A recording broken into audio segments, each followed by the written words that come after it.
Alrighty, guys, what is going on? This is the SS Ultimate Goku back with another video, and we gotta talk about this ending. I ran something these days. I just okay. So I had to do a little research on this topic before I made a video on it. Because I would like to have some type of knowledge before I go on a total ballistic over this. But I've been already talking about it in my Discord with some people. But Shinra's story ending the way it did in the anime, man, I feel like there was just so many things left unsaid. Now, I don't read the manga to most people's surprise, or maybe if you're a loyal subscriber, you've already known this, but one of the reasons why I don't read the mangas is because the manga adapts the same thing that you see in the anime for the most part. Obviously, they have fillers and they have padded episodes here and there for certain animes and stuff like that. But the reason why I don't read the mangas mostly is because if I read the manga, I would have no reason to watch the anime. And I prefer to watch things than read things, okay? So, for me, I have no reason to read the manga unless it's a side story that has nothing to do, that isn't the main story, that isn't going to be adapted. For example, some of the Avatar side stories that are in the comic books, you know, those things are never going to be adapted as an anime or a cartoon, I guess, because Avatar: The Last Airbender, people debate on that. I view it as an anime. But point being is that's why I don't read most mangas, because a lot of the stories are pretty much are 1A and 1B with the exception of the fillers and the pad-on stuff. Okay, and that's all done because obviously, you know, the author usually is taking a break or something like that. You know, so it gives them more time to adapt more material, whatever. So this is why I don't read mangas, okay? So obviously, as an anime viewer, okay, primarily, when I'm watching these things, I have my expectations. And the thing that I was looking forward to is because I had a feeling, you know, because obviously I already know that, you know, this is a prequel to Soul Eater. You have to have already known that by now. So one of the things that I look for is that is if everything flows right. Okay. Now this ending, what annoyed me is they did 3 time skips. Okay? They did 3 time skips. However, the anime did not do 3 time skips. They did 2 time skips. They did 2. 2. The manga did 3. And I didn't know that. I had to look it up. And actually, as a matter of fact, someone actually pointed it out on my Discord before I even got a chance to look it up. But the anime, okay, so the ending, they did this ending, right? Where, you know, they lose their powers, you know, in present day, and so then they do a brief time skip where, you know, Shinra and other people are, like, traveling the world, yada, yada, yada. And then we see Inka. We see Inka, and she wants a kid with Shinra because he's the hero or whatever, you know, and so that's the only reason why he wants a kid. And mind you, before the time skip, she introduced himself to the mother that, you know, Inka and Iris were both his girlfriends, even though we all know that Iris is the only girlfriend for Shinra. Though Iris did seem to be kind of accepting of it because he's the hero or whatever. But you know that Shinra only cares about Iris, romantically. So then after that time skip, we see a 25-year time skip where they specifically show the 25 years. They make sure you know that it's 25 years in the future. Now Shinra is like the boss of the world, basically, like he's the leader and whatnot.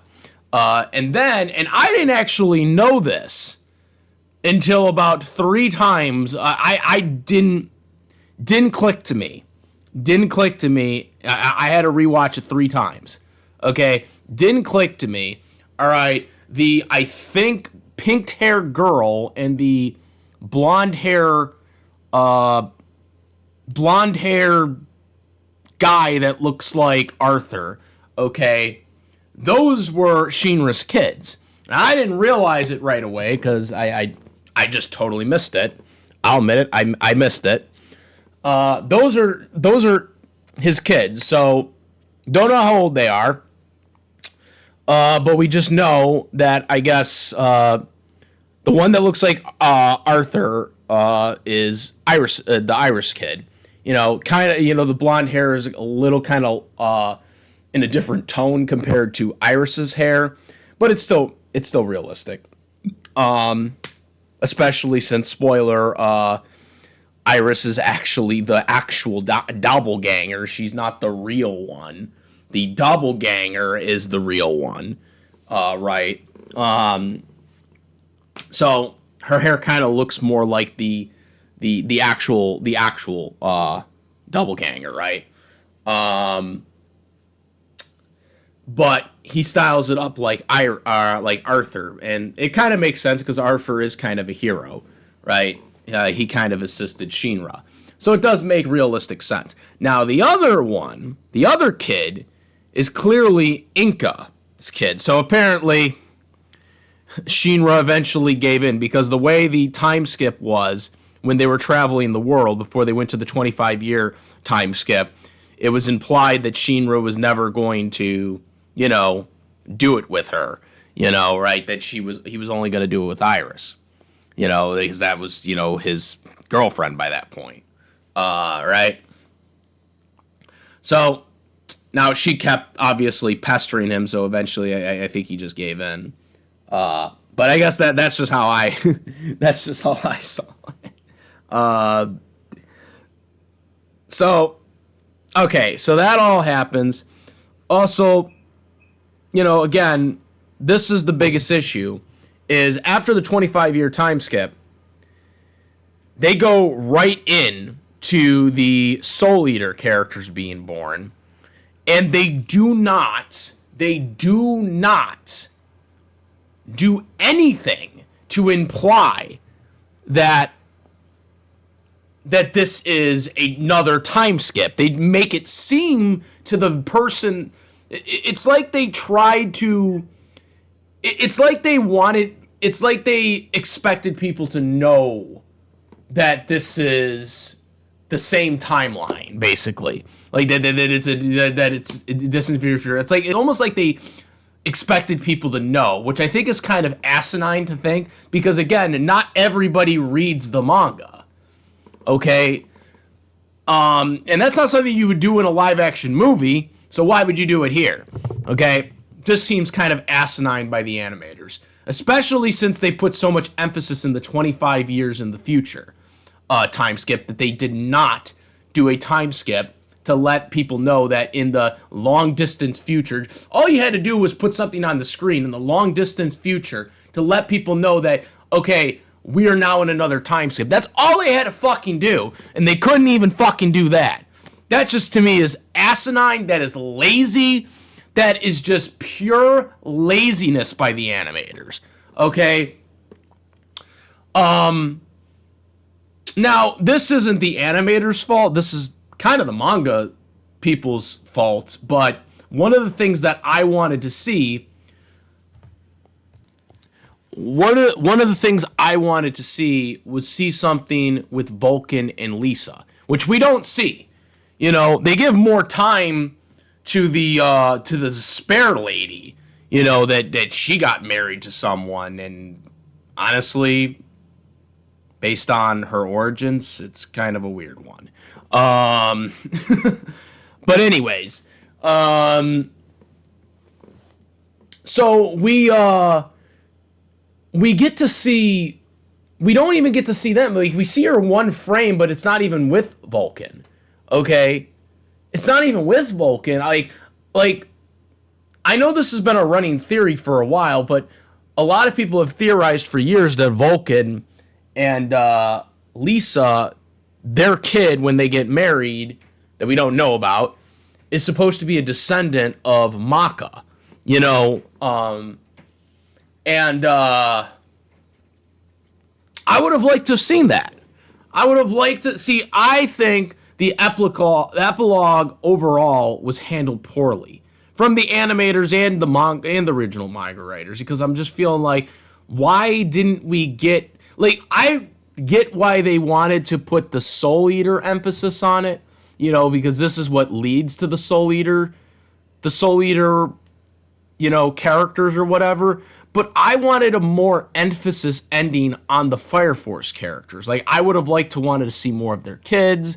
I would have liked to see what they were doing for the next generation, which leads into the Soul Eater characters. You know what I'm saying? Like, you know, how does Maka connect to this character? How does Death the Kid connect to this character? How does, you know what I mean? How does Black Star connect to these characters, you know, these fire characters? Like, who are their descendants? Who are the descendant family members? We know about Arthur because Arthur created Excalibur, right? But I would like to know how these characters all connect, you know, to the Soul Eater characters. And I don't think they did enough job doing that to see, okay, how does this character connect with this character? How does this character connect with this character? You know, this is something that I would have liked to have seen at the end of Fire Force. I think there was a real mess up, obviously, in how the animators in the anime handled the ending, because obviously some things were skipped over. To my understanding, there were chapters that were skipped over. But relatively, the ending we got relatively the epilogue ending that we got is pretty much how the manga writer wrote it, with the exception of them taking out the time skip for the, you know, because I don't know, like, there's speculation. Some people have, from what I've looked up, some people think it's 1,000 years, some people think it's 800 years. I don't know what the exact year is from the time of Fire Force to the time of Soul Eaters, but basically all you need to know, it's centuries later, okay? But this is the thing that upset me about it, okay, is that I just feel like, obviously the time skip thing pissed me off, that they didn't that the animators didn't, like, just put something there to differentiate it from the 25-year time skip to the 800 to 1,000 year centuries later time skip. They didn't kind of explain that. But another issue I have is them not focusing on the Fire Force characters at the end, and trying to go into the next generation of the Soul Eater characters, which we honestly don't need. We already have seen the Soul Eater anime. If you've watched the anime, okay, yes, I know the Soul Eater anime hasn't been received pretty well compared to the manga, because obviously the Soul Eater anime skipped a lot of things as well from the manga, but I would have liked to seen that. I would have liked to seen things different here. That's my thoughts, and that's my rant. Let me know what you guys think. Comment, rate, please subscribe. Hit the notification bell for content. Thank you, and that's about it, guys. I'm the Ultimate Goku. I'm out of here. Peace. Also, make sure, besides my YouTube channel, to follow me on the Twitch, the Instagram, and do the Discord link in the description where we discuss various topics, including this one here. Now I'm out. Peace.